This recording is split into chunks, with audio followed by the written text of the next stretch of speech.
So, dito nga po mga kalingap, pagbisita ng mga kalingap angels sa Tres Marias, EDSI nagpakilig. So, yan po yung pag-uusapan po natin mamaya mga kalingap. Pero bago po natin ipagpatuloy ang video ito, sa mga bago pa lang po sa ating munting channel, huwag po natin kalimutang suportahan ang ama ng kalingap, Kuya Val Santos Matubang at Kalingap Rab. At paunawa panoorin po muna ang full video bago mag-comment para malaman ang nilalaman nito. So, dito nga po mga kalingap, masayang masaya po tayo dahil isa rin po sa hinihiling po natin dati pa po na mamit po ng mga Tres Marias nga po ang mga Kalingap Angels para kahit papano mawala po yung kanilang pagkamahiyain nga po mga Kalingap dahil nga po syempre iba pa rin po yung mga girls, 'di ba? Kasi madalas po na pumupunta po sa mga Tres Marias ay yung mga K-boys. At yan nga po mga Kalingap, masaya po yung pagbisita po ng mga Kalingap Angels dito nga po sa Tres Marias dahil malaki na rin po yung naging improvement po ng mga Tres Marias, lalong-lalo na po dito kay Chris na talagang kumbaga konti na lang talagang mawawala na rin yung pagkamahiyain po niya. At sabi nga po ni Viancy, 'di ba, na ganyan din po siya dati. At yun nga, at totoo naman po yun si Viancy din po noon nung unang na-vlog po siya ng Kalingap ay talagang makikita natin yung Tres Marias po sa kanya, Kasi tahimik lang din po noon si Viancy nga po, pangiti-ngiti, pero ngayon, kita nyo naman, di ba? Makulit na rin, di ba?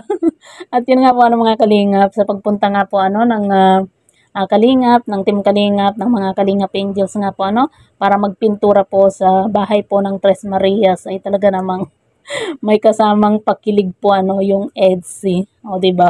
Grabe, no? Kung napanood nyo po yun, mga Kalingap, nakakatuwa lang, no? Yung bang, simpleng galawan lang po talaga, ng EDSI, talagang kikiligin ka na po talaga sa dalawa. Lalo na po dun sa, nung nasa po sila, yung tawag dito, dun sa billboard, yung sabi pa po ni Kalingap Edo na, yung isa nga daw po, na nasa billboard ay jowa nga daw po niya.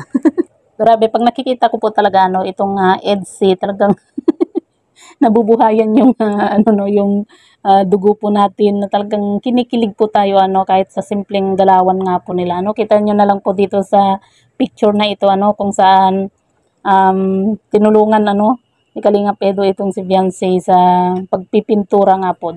Basta kinikilig ako pag itong EDSI na ito yung napapanood ko At yan nga po mga Kalingap, sa mga hindi po nagtitiwala pa rin po dito kay Kalingap Edo, sa mga nagdududa pa rin, lalo na nung kinis po ni Kalingap Edo nga po itong si Viancy na hindi po kita yung mukha po ni Viancy. Ay naku po, yung mga liquid EDSI fans na naman ay talaga namang kung mga pinagdudahan na naman po itong si Kalingap Edo at mga nagtampo na naman, 'di ba?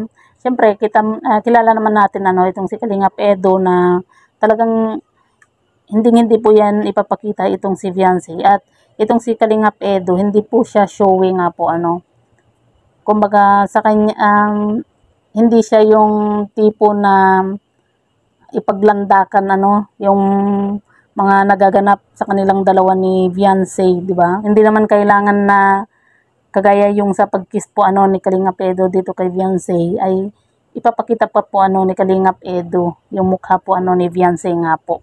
Kumaga mapapansin naman po natin itong si Kalingap Edo na nung time na yon talagang nasa mukha yung mukha din po ni Kalingap Edo na kinikilig din po siya at nung napansin nga po ni Kalingap JJ, di ba? Yung pagkiss po ni Kalingap Edo ay nagulat din po itong si Kalingap JJ at parang kinilig din, di ba? So, yan po mga Kalingap, nakakatuwa lang dahil nga po sa nakilala na rin po ng mga Tres Marias nga po yung mga Kalingap Angels. Sana maulit po ulit yung ganito na lagi pong isama po ni Kalingap Rob nga po yung mga Kalingap Angels pag pupunta po dito sa Tres Marias para mawala na rin po yung kanilang pagkamahiyain nga po